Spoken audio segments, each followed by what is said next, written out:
राजनीति के समंदर में बहुत तेजी से भूचाल आ चुका है और उस भूचाल का कारण है राम मंदिर।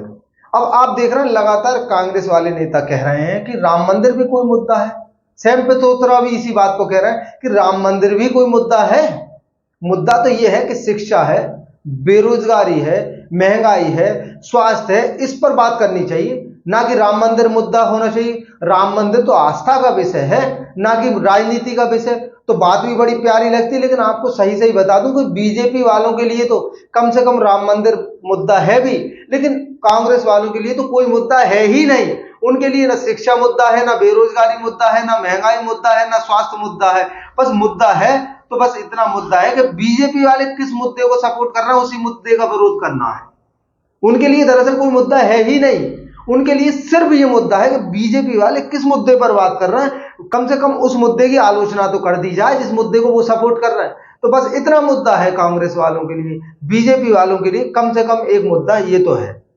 और यहीं पर अगर मैं आपको बता दूं कि राम मंदिर को लेकर शिवसेना वाले संजय राउत जी ने भी एक बात कही है कि राम मंदिर जो है किसी के बाप का नहीं है। बिल्कुल बात सही है भाई, किसी के बाप का हो कैसे सकता है राम मंदिर, क्योंकि राम जो पूरी तरीके से आस्था का विषय है और भगवान राम की तो भगवान है, वो तो उनका मंदिर किसी के बाप का कैसे हो सकता है। हाँ, लेकिन इस पे उन्होंने कहा कि ये ना ही किसी का मालिकाना हक हो सकता है, राम मंदिर आस्था का विषय है, इस विषय को राजनीति में घुसेड़ने की जरूरत ही नहीं है। लेकिन आपको मैं बता दूं, इसे राजनीति में घुसेड़ने की जरूरत है या नहीं है ये अलग मैटर है।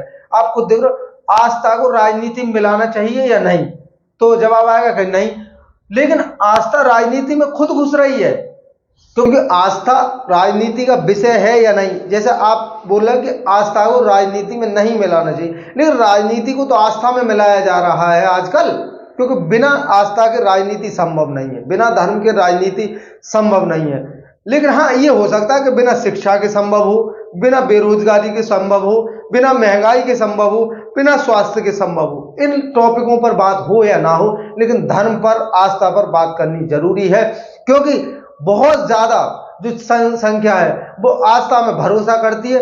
तो यही राजनीतिक लोगों का ये मतलब सीधे सीधे टारगेट रहता है, उनके धनुष पर जो बाण रहता है, वो राजनीति रूपी जो बाण रहता है, वो उस पर चोट करने के लिए होता है कि आस्था पर चोट करी जाए या फिर आस्था के पक्ष में दूसरे पर चोट करी जाए। तो ये लगातार चोट की परंपरा है, क्योंकि आस्था को राजनीति मिलाओ या ना मिलाओ, लेकिन राजनीति आस्था में खुद पे खुद मिल जाती है।